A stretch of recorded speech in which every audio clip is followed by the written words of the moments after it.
अश्वत्थ ने अपनी टाई ढीली करते हुए एक गहरी सांस ली। फिर उसे याद आया कि मंदिरा ने टिया को 2 बार धक्का दिया था। टिया से टकराई थी। वह जल्दी से पीछे मुड़ा और टिया को देखा, जो बैठकर अकमर को सहला रही थी। अश्वत्थ बोला, क्या कुछ ज्यादा लगी है? तो टिया अश्वत्थ को देखने लगी। अश्वत्थ बोला, दिखाओ। टिया उछलकर खड़ी हो गई और दूर चली गई। अश्वत्थ बोला, क्या हुआ? तो टिया कुछ बोली नहीं। अश्वत्थ ने कहा, ऐसे क्यों दूर भाग रही हो? दिख और उसे पकड़ कर ले आया और उसे उठाकर टेबल पर बिठाया और बोल, चुपचाप बैठी रहो, समझी? टिया ने हाँ में सिर हिला दिया। अश्वत्थ ने टिया की शर्ट थोड़ी सी कमर से उठाई और उसकी कमर को देखने लगा। वहाँ सूजन हो गई थी और कम हो गई थी। जब अश्वत्थ ने टिया की कमर को टच किया तो टिया के मुंह निकली। अश्वत्थ ने जल्दी से हाथ हटा लिया। टिया के पूरे बॉडी में सहरन हो रही था। अश्वत्थ ने ऑइंटमेंट लिया और उसकी कमर पर सूजन वाली जगह पर लगा कि बॉडी में अश्वत्थ के टच से गूजबम्पस उठ रहे थे। टिया मन में बोली, हे भगवान, मेरे साथ क्या हो रहा है?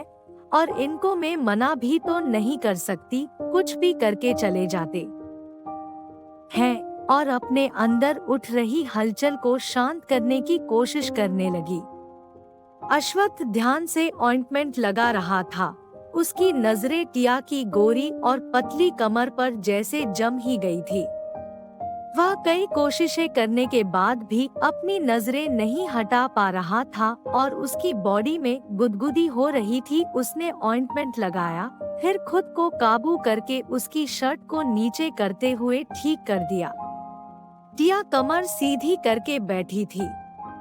वह जल्दी से नीचे उतरकर वहां से भागने का प्लान बना रही थी, पर अश्वत्थ उसके सामने अपने दोनों हाथ का घेरा बनाकर टेबल पर रख चुका था और वह उसके घेरे में थी।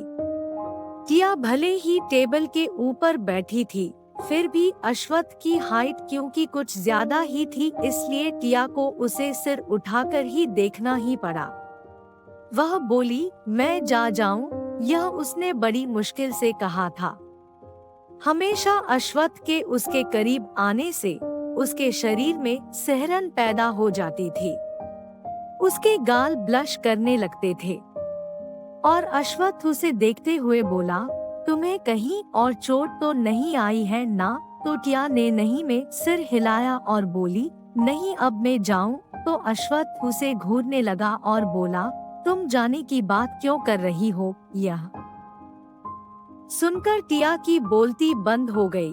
वह कुछ ना बोल सकी और अपना सिर नीचे कर लिया और मन में उल्टा पुल्टा सोचने लगी कि वह यहाँ आई ही क्यों। अश्वत्थ उसे अच्छे से देख रहा था कि कहीं और तो चोट नहीं लगी है। को महसूस हुआ कि अश्वत्थ उसे घूर रहा है और वह कनखियों से उछलगी।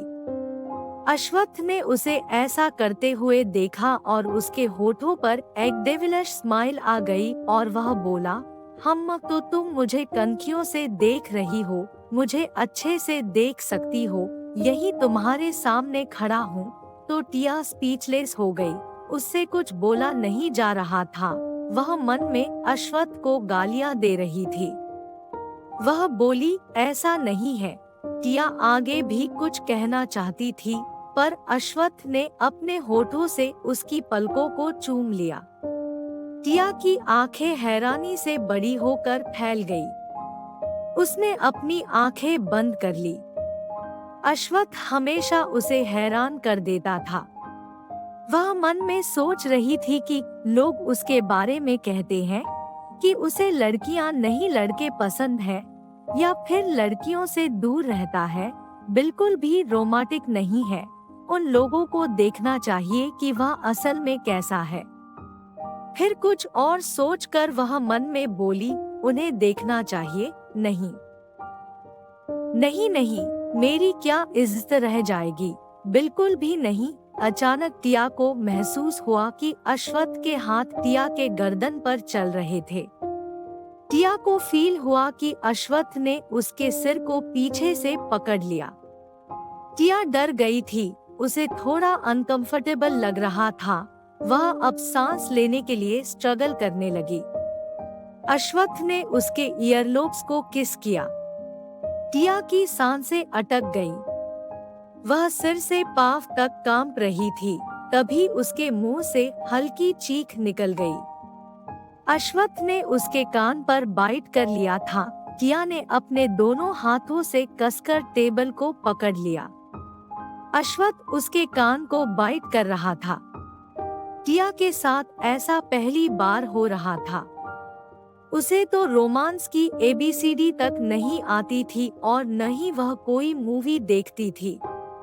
अगर देखती थी तो कभी कभार मार्वल की मूवीज, जो एक्शन मूवीज होती थी, वही देखती थी जिसमें एवेंजर्स थे। उसे अजीब लग रहा था। उसे यह सब गलत नहीं लग रहा था, पर अलग सा महसूस कर रही थी। तभी अश्वत्थ का फोन वाइब्रेट होने लगा, जिसकी आवाज सुनकर अश्वत्थ रुक गया और उसने टिया को फाइनली छोड़ा और फोन रिसीव किया। वह दूसरी तरफ मुंह करके बात कर रहा था।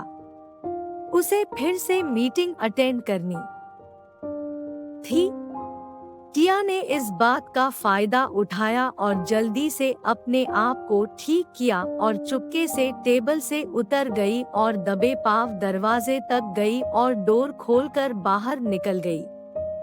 जैसे ही वह निकली, उसके बाद तो जैसे उसके पैरों में पहिए लग गए। वह बिना रुके भागकर जाने लगी। सेक्रेटरी डिपार्टमेंट के स्टाफ यह देखकर हैरान थे। टिया का चेहरा अभी भी ब्लश कर रहा था। टिया अचानक रुक गई। उसे तो रास्ता पता ही नहीं था। वह अपने सामने 4 लिफ्ट देख रही थी। उसे समझ नहीं आ रहा था कि वह किस लिफ्ट में जाए। फिर वह एक लिफ्ट में गई और लिफ्ट बंद होने का बटन दबाया। फिर उसने ग्राउंड फ्लोर का बटन दबाया। लिफ्ट बंद हो गई और नीचे जाने लगी।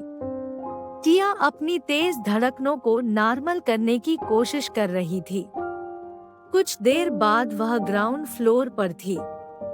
अश्वत्थ ने फोन रखा और जैसे ही उसने टेबल पर टिया को नहीं देखा, उसकी आंखें चढ़ गई। वह मन में बोला, अब यह लड़की कहाँ गई?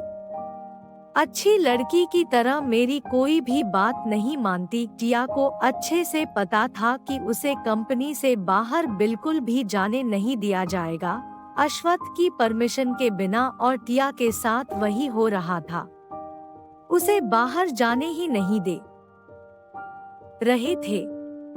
टिया का मुंह लटक गया। वह अश्वत्थ से बहुत नाराज थी। वह मन ही मन बोली, राक्षस कहीं का। उसने अपना मुंह लटका लिया और वापस 39 फ्लोर पर आ गई। अश्वत्थ मीटिंग ता चुका था। केबिन के बाहर नैना और साक्षी टिया के लिए ढेर सारा खाना दी थी। टिया ने खाना देखा, उसकी आंखें चमकने लगी और वह अपने होंठों पर जीभ फिराने लगी। उसे भूख लगी थी।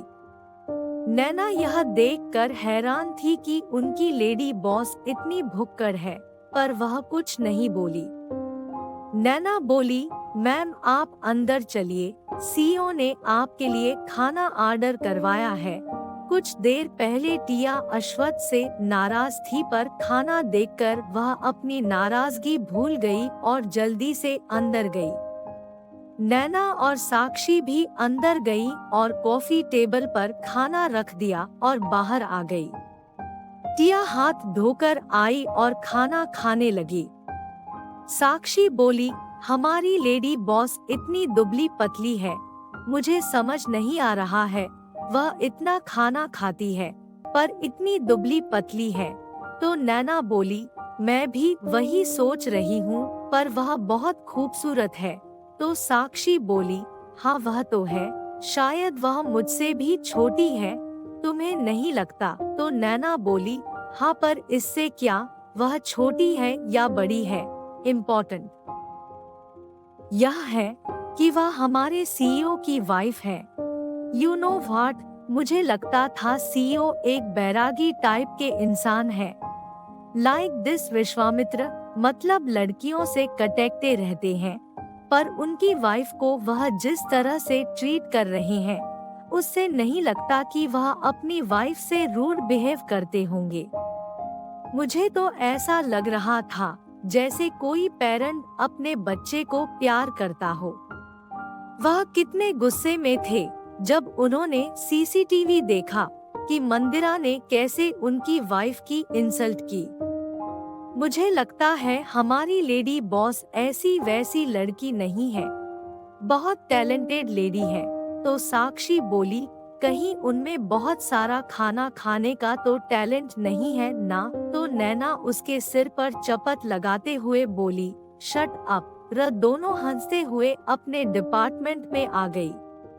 टिया ने पेट भर के खाना खाया। खाना खाने के बाद ऑफिस देखने के लिए निकल पड़ी।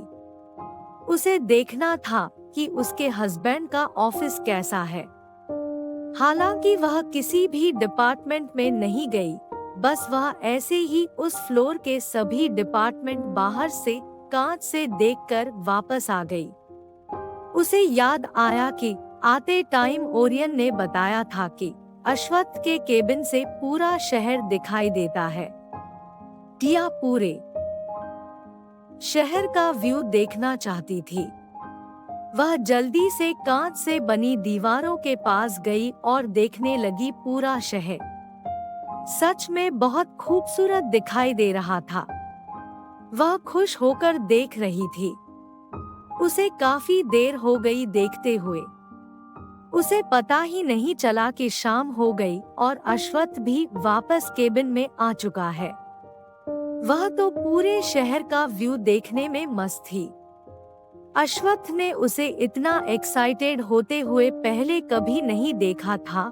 वह उसके पीछे जाकर खड़ा हो गया और अपने दोनों हाथों से उसकी कमर को पकड़ लिया। टिया को कुछ होश नहीं था। अश्वत्थ ने केयरफुली अपना चेहरा टिया के शोल्डर पर रखा और धीमी आवाज में कहा, तुम्हें अच्छा लग रहा है? टिया एक्साइटेड होते हुए बोली, हाँ, मैंने पहले कभी ऐसा व्यू नहीं देखा था। मैं इसकी भी पेंटिंग बनाऊंगी। और वह मुस्कुराने लगी। अचानक वह चौंक गई। उसे फील हुआ कि किसी ने उसे पीछे से कमर से पकड़ा हुआ है और अपना चेहरा उसके कंधे पर रखा हुआ है। अश्वत्थ ने उसके गाल को चूम लिया और बोला, अगर कुछ देर और रुकोगी तो नाइट व्यू भी देखने को मिलेगा। तो टिया कुछ नहीं बोली। उसके दिल की धड़कनें अपने आप जोर जोर से चल रही थी। वह तो उन्हें ही काबू करने की कोशिश कर रही थी। तभी अचानक से दरवाजा धड़ाम से खुला और एक आवाज आई, भाई, आपने मुझे बताया क्यों नहीं कि भाभी आई हुई है? मैं उनके लिए बहुत सारा खाना लेकर आता, फिर हम दोनों मिलकर खाते। सुनकर अश्वत्थ के चेहरे पर चिढ़न साफ नजर आ रही थी। उसके आने से नहीं था। टिया ने जब यह आवाज सुनी तो वह अश्वत्थ से जल्दी से दूर हट गई और दूसरी तरफ देखने लगी। आदित्य भौचक्का खड़ा रह गया। वह मन में बोला, क्या मैं गलत टाइम पर आ गया मेरा भाई? कब से? और फिर वह अपने आप को बचाते हुए बोला, भाई घर में चलता है, पर आप तो ऑफिस में भी। नॉट फेयर, यह गलत है। ऑफिस में काम किया जाता है, रोमांस नहीं। और अश्वत्थ ने उसे घूर कर देखा जैसे वह कहना चाहता हो, तुम्हें भी इसी टाइम आना था, कुछ देर बाद आ जाते। आदित्य बोला, घर जाने का टाइम हो गया है। आपकी अगर रात को भी मीटिंग है तो आप रुक सकते हैं, पर भाभी को कल कॉलेज भी जाना है, वह नहीं रुक सकती। तो अश्वत्थ बोला, रात में मेरी कोई मीटिंग नहीं है, समझे? और ज्यादा स्मार्ट बनने की कोशिश मत करो। तो आदित्य अपने दांत दिखाते हुए बोला, भाई, यह सब करने के लिए ऑफिस राइट प्लेस नहीं है। राइट प्लेस प्लेस बेडरूम होता है। टिया ने जब यह सुना वह भौंचक्की रह गई। वह आंखें फाड़ कर आदित्य को देख रही थी। उसे यकीन नहीं हो रहा था कि आदित्य इतना बेशर्म भी हो सकता है। टिया कुछ नहीं बोली। उसका मन कर रहा था कि वह 39 फ्लोर से छलांग लगा दे। वह दूसरी तरफ देखने लगी। उसके गाल शर्म से गुलाबी हो गए थे। अश्वत्थ ने घूर कर आदित्य को देखा। आदित्य सिर खुजाते हुए बोला, मैंने कुछ गलत कहा क्या?